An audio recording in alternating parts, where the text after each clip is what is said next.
So you're like full-fledged, you made it in opera, and I am so excited that you're taking the time out of your day in the dark, in a storm, with the power out. Candles sitting around me trying to get some sort of light. I'm like, okay, here, we have light. Just, shine it in. Well, it's a little past Halloween, but Thanksgiving is coming. It's a little crazy. I said Thanksgiving is coming, It is. We redecorated for Thanksgiving in the house, so we're good. Just light some candles around, you'll be exactly. Oh my God. And huh? You can see me. As long as you can see me and you can hear me, we're all good. Kind of like a floating head. It's I'll do that. How's that? There you go. Yeah. Wear a black turtleneck. Exactly, completely. Yeah. Lose myself. It's amazing. Let's do this. Let's have some fun. All right. Well, let's speak to our successful singers. So I'm doing this interview as sort of an interview series with industry professionals. And so for the viewers, our singers and successful singers, our songbirds out there, we are talking to Alexandra LoBianco. Can I call you Lexi though? Please. Please, I'm always Lexi. I will always be Lexi. I will never change. It's always going to be who I am. Oh, I'm glad. Okay, because that's all I know you as. I mean, you have like, your name in lights as Alexandra LoBianco, but that's public person. That's a public. Everyone else who actually knows me as Lexi, and pretty much anybody who has ever met me will go. I'll say no, just Lexi, please. So it's fun. Awesome. So Lexi and I have known each other for a long time. I don't want to say we went to college together. we have knowledge of each other. We have a lot of knowledge of each other from the years of tumult and turmoil and where do I go? What do I do? How do I do this? How do I make a career in this? Yes. Yeah. All of a sudden we're singing for childhood. You figured it out, girl. You figured it out, and I love it. I've loved. I'm still figuring it out. Yeah, I mean, yeah, but you don't have imposter syndrome by any stretch of the imagination. We are all still figuring it out because the more you know, the more you learn. I still have imposter syndrome. I definitely still have imposter syndrome. I absolutely still have imposter syndrome. Absolutely. Every day I walk out of the house, I've battled that every day. It keeps you honest, I guess. But, yeah, maybe we can address that actually. So this wasn't where I was going to go with this interview, but that's actually something that a lot of singers do deal with all the time is imposter syndrome. Yeah, and absolutely. So let's get back. Let's bookmark that because I actually do want to address that. I think that'd be a really good topic of conversation for this. For sure.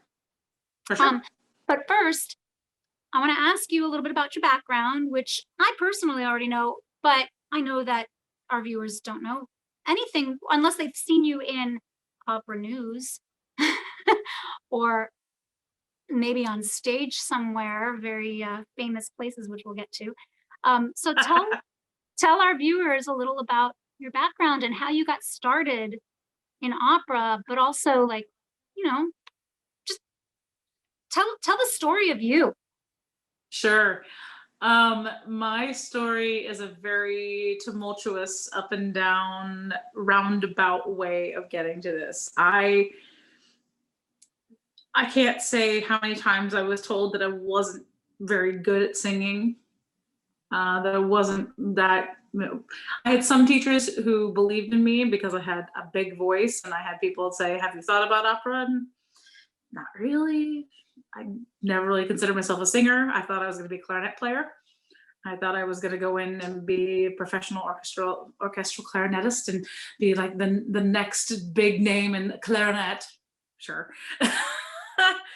And so I went to, I had been doing I've been doing all the fun things in high school and whatnot, and then went to college and was a double performance major, first in clarinet and primarily in clarinet and secondary in voice. And I didn't really think I had any talent there.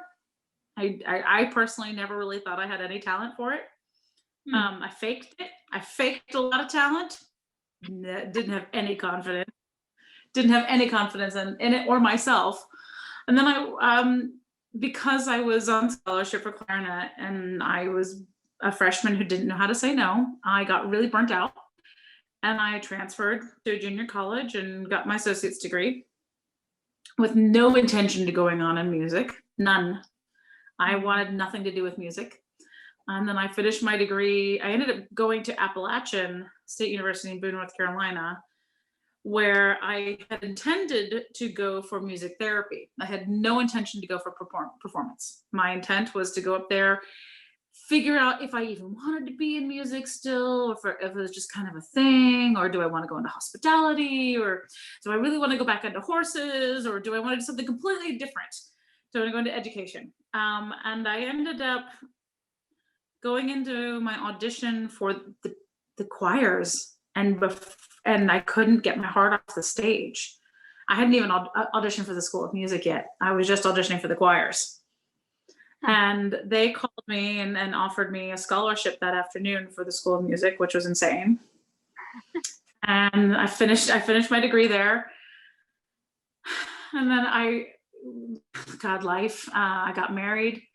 I'm sorry, I'm kind of like in la la land here a little bit, because for the last 2 hours we've been dealing with no power. So I apologize that I'm like all over the place.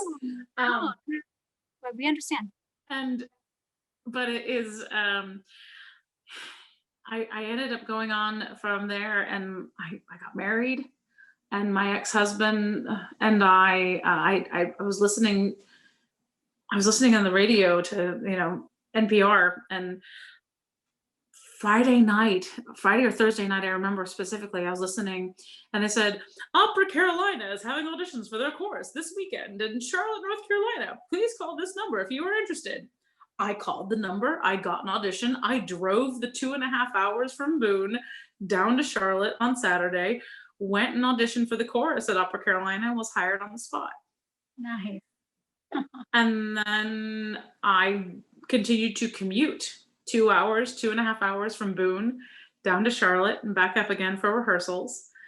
And for the next couple of shows I did, they wanted me to do all three, but I was a mezzo at the time. I was, a bit lower voice type than now. Things changed. And God love it. My ex-husband moved down to Charlotte with me. I worked at the opera company there in the chorus for about 5 years or so. And then I heard about, again, I think randomly, either reading opera news or a classical singer or being online or something like that. And I saw that classical singer was having their very first classical singer convention in Connecticut, in Hartford, Connecticut. Yep. And I was like, maybe I should go. I don't know what I'm doing. I have no idea what I'm doing. Let me go where the people are, I felt like Ariel a little bit. I want to be where the singers are. Totally. So I went there and I saw you, which was incredible. And how many years? We won't say how many years till then. And that's where I met my mentor and my teacher.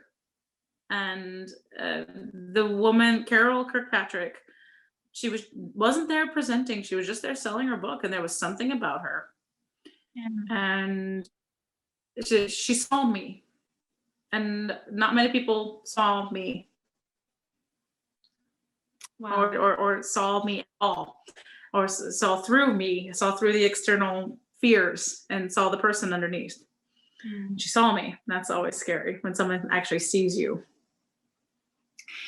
And I went the next year. I had my first round of auditions in New York, and I started studying with her. And in my first lesson with her, she looked at me and said, "Well, number one, you're using about 1/3 of your voice. Number two, you're a soprano." I went, nope. Nope. She's like, come on. And then she's like, and from there, it was the gift of her saying, stop auditioning. That's a weird gift to say as a gift, because the only thing we wanted to do was get on stage and do the job. But she said, stop auditioning, figure this out. It's a special voice. Figure out technique, figure out actual technique, learn how to do this. I'll let you know when it's time. That's the importance of a coach. That is the importance of having a technician. Yes. And you have to give over trust to that person. You actually have to fully put your being into their hands in order to have more of you given back in the end. And that was a gift. And I make no bones about the fact that I say that Carol saved my life. Wow. She did. She saved my life. I got a divorce. I personally lost about 75 plus pounds through that time period. I moved to New York. I moved from North Carolina back down to Florida to New York. And I will never forget that summer of 2008, getting the phone call from Carol, because I was doing really good. I was being a teaching artist, all the fun things. And Carol said, "It's time, Lexi." I said, "Huh? What?" I hadn't even said hi to her. She's like, "It's time, Lexi. You either get your ass to New York or get the hell out of the studio. Wow. You have a week to think about this." But Carol, okay, Carol, I need, can I at least have a month to think about it? Fine. Click. Wow. Yeah. And how long was that? You said it was 2008. From the time that you said stop auditioning to get the hell out of the studio or get into New York or whatever. 2004 was my first lesson with her. Wow. 2004 was my first lesson with her. Yeah. December of 2004. And then in 2005, I did Sarasota's Young Artist Program. And then I stopped. And I did little things here and there. I did St. Pete Opera a couple times, and I did Nashville Opera. No, Nashville was after I started my career. So it was, that was kind of a favor in some ways. But yeah, I moved to New York Halloween of 2008. I drove across the George Washington Bridge, and I got my new apartment in Washington Heights that was fully furnished. It was like the minute I made the decision, I had an apartment the next day, literally the next day. A friend of mine posted about needing a new roommate. That is not an easy feat in New York City.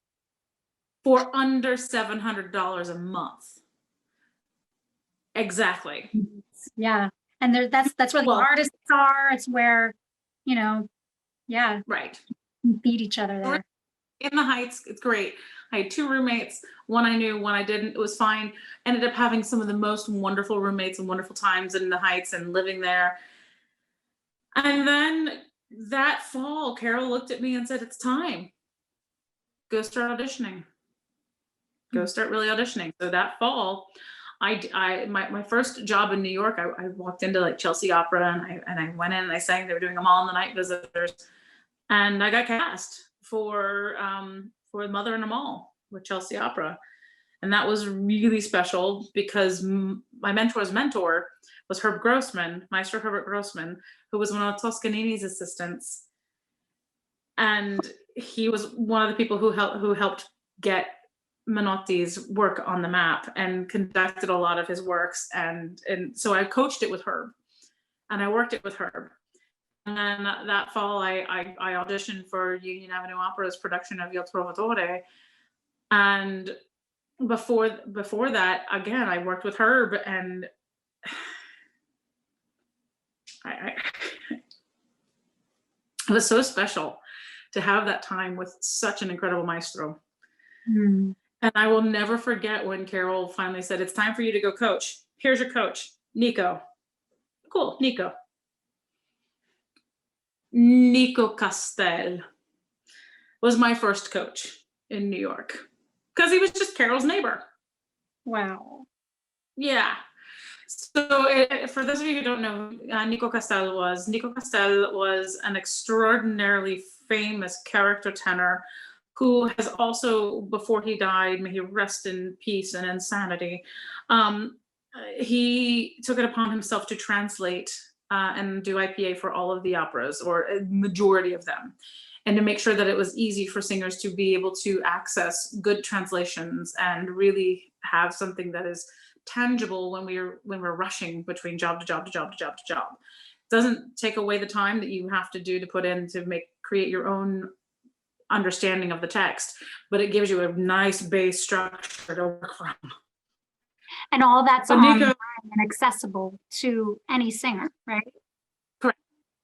I mean, yes, they are accessible. You can you purchase the books. I have many of the books myself. I mean, they were expensive, but they were very worth it. But Nico was incredible with what he gave the operatic world through that, and I will never forget going into working with him. I'm sorry, I'm like yakking on. I apologize, Corinne. Oh, I love it. I went into work with Nico, and I went in on purpose. I was like, he's gonna tell me I'm a mezzo. He's gonna tell me I'm a mezzo. I'm gonna take Cavalleria Rusticana and prove that I'm a mezzo to Carol. I'm not gonna be a mezzo. I'm not gonna be a soprano. I'm not gonna be a soprano. I took Cavalleria with him, and I go in and I sing Voglio sapete, and he's sitting there with his head down. He's listening to me, and I finish the aria, and he looks up from a very thoughtful point of view and says, "My dear, you understand. There are no 26-year-old dramatic sopranos, but you are very, very close." I didn't want to be a dramatic soprano. I didn't want to be a soprano, period. So we worked on Cavalleria, and then I was like, fine, I have Tosca. Okay, so we worked Visi d'Arte. Again, 26 years old. Who sings that when they're 26? Fine. Apparently I did. I sang. You're not going to sing it, right? You're not going to perform it. I sang Siglinda when I was 26. Yeah. Ridiculous. But this was one of those moments in your life where you know you're on the right path, and you have that person who believes in you and makes you believe in yourself, and because you don't quite believe it. Mm-hmm. And he said, well, what else do you have? Maestro, I thought this would take longer. I apologize. No. What are you doing now? What are you doing now? No, I'm singing in the chorus at opera, No. This is not a voice for the chorus. You stand in front. Good. Okay.